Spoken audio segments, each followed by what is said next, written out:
in our school. So are you familiar? What are we celebrating for today? What is this? GSP and BSP. So sooner or later you will be declared to be Girl Scout and Boy Scout of the Philippines.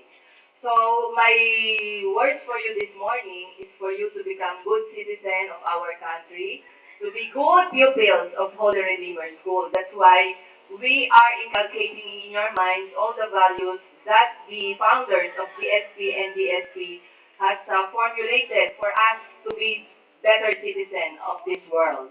So I don't have much message for you to tell for this morning. And in advance, I would like to congratulate everybody for joining this very wonderful activity. Good morning to everybody, and once again, congratulations to all of you.